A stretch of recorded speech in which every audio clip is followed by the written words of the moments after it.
começar a trabalhar nossa terceira competência, nossa terceira semana da disciplina História da Educação Brasileira. Nós vamos tratar sobre as teorias da educação brasileira, os debates sobre essas teorias aqui em nosso país. O período que nós vamos nos ater é do início da nossa colonização até os nossos dias. E eu gostaria que antes de nós começássemos, você fizesse uma reflexão sobre a escola que você estudou. É a mesma escola, tem os mesmos comportamentos, os professores e os estudantes, das escolas de hoje em dia? Possivelmente, é fácil nós chegarmos à conclusão de que algumas coisas mudaram. E se nós fizéssemos essa comparação, voltando 100, 200, 300 anos atrás? Seria muito mais fácil identificarmos que, de todo esse período de tempo até os nossos dias, há uma modificação, um processo de mudança na forma de se ensinar e nos mecanismos que são utilizados para se aprender. É mais ou menos sobre isso que nós vamos tratar nessa semana. Se fôssemos dividir toda a história do Brasil em fases de influência pedagógica para cada um deles, o primeiro período compreenderia ao nosso período da colônia, com a chegada dos jesuítas e a implementação de sua política pedagógica aqui no solo brasileiro.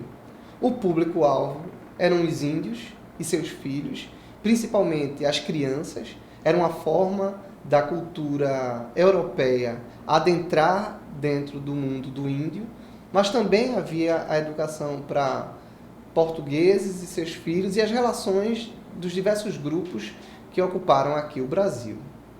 A educação e os espaços eram muito mais simples e rudimentares do que os dias de hoje. Então, o formato de educação era uma educação tradicional. O ato de decorar e de memorizar eram de extrema importância nesse período. E a gente vai ver durante a nossa disciplina como as teorias educacionais e pedagógicas vêm desenvolvendo novos mecanismos para que a condição do professor e do estudante seja mais fácil e consiga produzir muito mais frutos. A educação jesuíta desse período tradicional tinha uma função política, tinha uma função cultural, que era a transmissão de todo um aparato cultural europeu para a população brasileira. O segundo momento que nós indicamos de teorias pedagógicas aqui no Brasil compreende-se a chegada das medidas de Pombal aqui no Brasil até os anos 30 do século XX, que vai compreender mais ou menos ao final do período colonial, o período imperial e o início da República. Facilmente a gente percebe que há uma série de mudanças entre a forma de se ver a escola desse período e o primeiro que a gente viu da educação jesuíta. Pombal, ele acreditava que a escola deveria ser laica. Ainda era uma escola tradicional, mas vão coexistir elementos religiosos e laico. Laico dá a ideia de uma educação onde a influência religiosa não estivesse presente. Não à toa, ele impede o trabalho dos jesuítas em solo brasileiro. Mas há, dentro desse período, algumas inovações e alguns pensamentos de propostas pedagógicas chegam ao Brasil. Um deles é o método de Lancaster.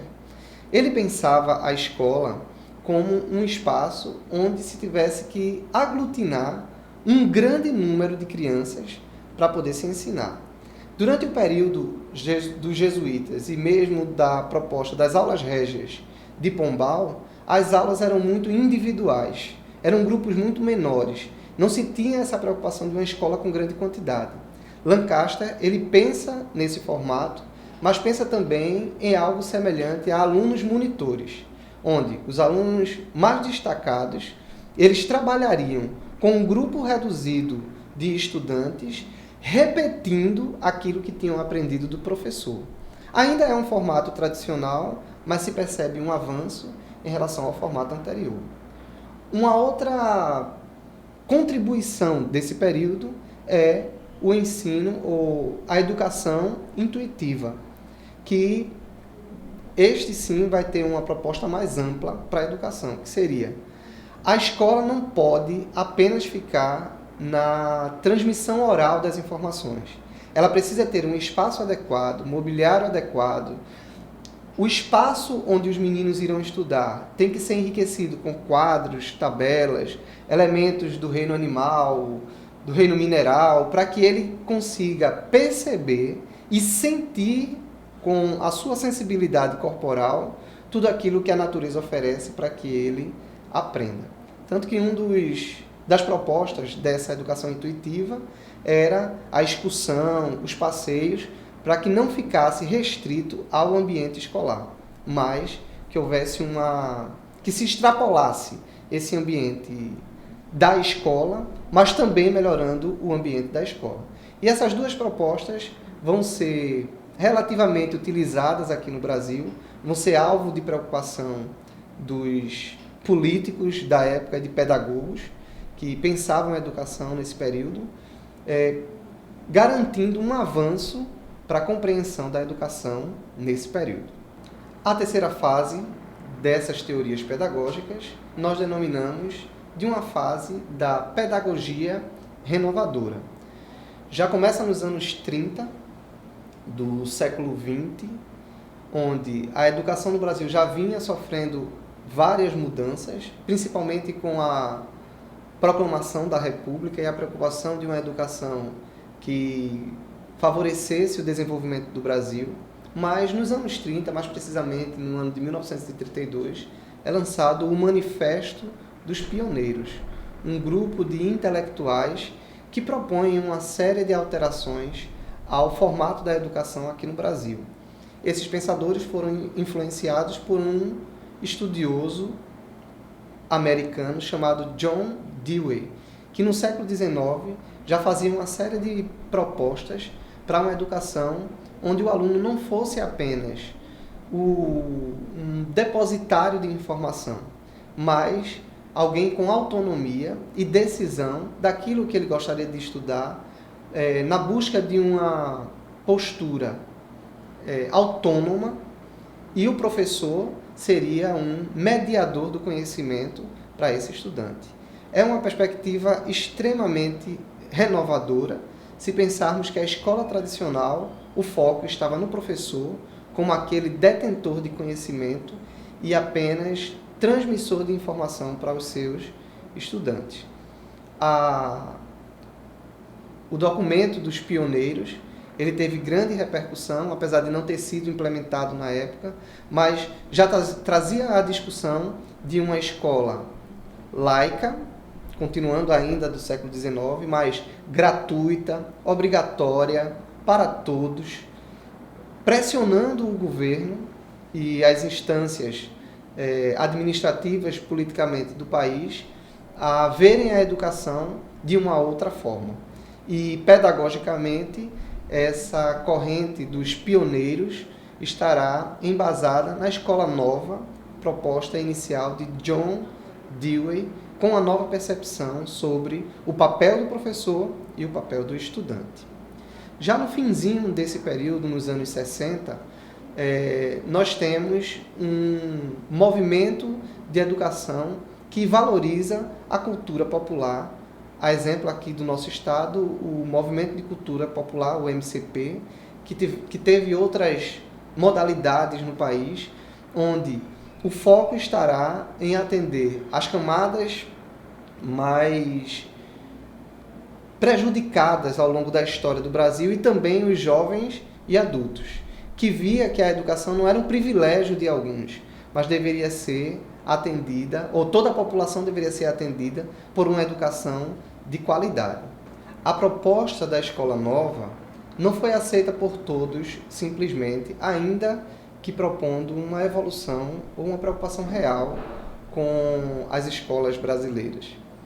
Uma corrente católica, de educação católica, fez resistência à proposta da escola nova, porque um dos elementos presentes na composição da teoria, da proposta pedagógica da escola nova, era que a escola fosse laica.